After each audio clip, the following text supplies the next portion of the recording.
Well, if you're looking for a little more love in your life, it may not be that hard to find.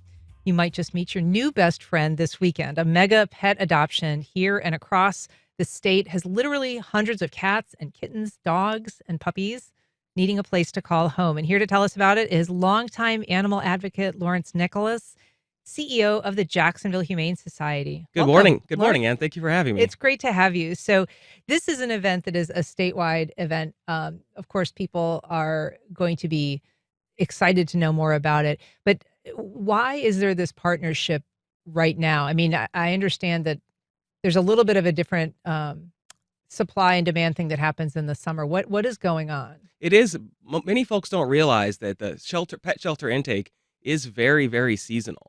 So during the late spring and early summer months, we see by far the most animals come into our shelter here at the Jacksonville Humane Society.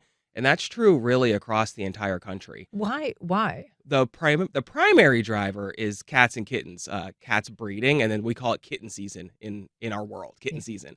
And kitten season starts really in late April and it carries through May and into June. Whereas we'll take in at JHS, we take in about 9,000 animals a year, and a good percentage of that comes in just these couple of months. So it's why a big adoption event like we're hosting next weekend is so important. That right now is the time that shelters have the most animals available for adoption. So it's a twofer. It's a win-win that we're able to place as many animals as we can during the time that we need it the most. But people who are looking to adopt a pet also have the widest variety, the most selections of animals that they might be looking for, because there is so much choice right now. And you work with the Humane Society here in Jacksonville, but you're also partnering with like Animal Care and Control. Who is partnering this at this big fairgrounds event? So we at Jacksonville Humane Society, we have a statewide initiative that we call Florida Leaders in Life Saving. So that is an initiative managed by the Jacksonville Humane Society that brings life saving across the entire state of Florida. So under our banner, we're hosting this pet adoption event along with our friends at Petco Love.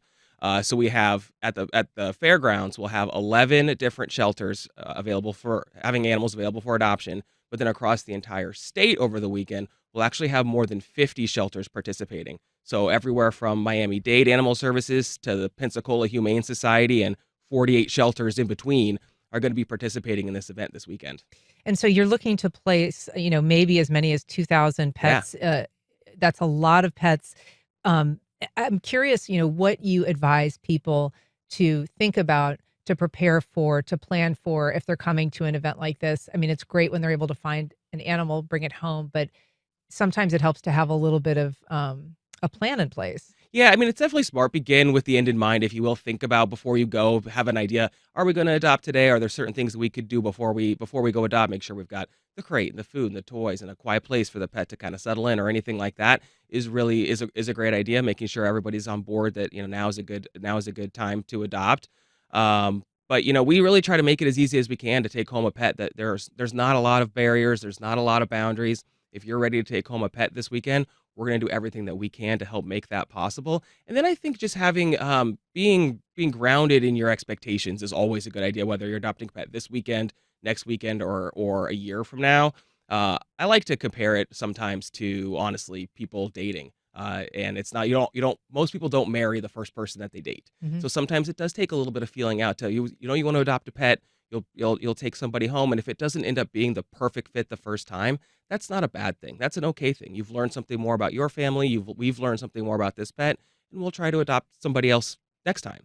What is a good way to sort of know, though, if you've got a good match? And when you talk about expectations, how do people kind of make sure that I remember one of our pets that we adopted, the first thing she did when she got in the house was she peed in the porch, and it was like, well, yeah, we have to take her out before we bring her in, but kind of getting yourself ready for the idea that, there's going to be accidents. There's going to be sort of challenges. If you've got kids in the house, how do you prepare them? What are some of the things that people can do to sort of make sure that their expectations are appropriate and to sort of know really what they're looking for in a pet? Sure, yeah, and I think it's good to keep in mind that if the pet is new in your home, it's new for the pet too. This is an entirely new world for them. They went from wherever they were before to a shelter for a short stay, and then now in your home. That's 3 pretty big life changes under a pretty short period of time. So sometimes it's best to just let them have their space, figure out their own environment, those kinds of things. And then for what we can do as the pet owners is establish some kinds of routines that then that pet can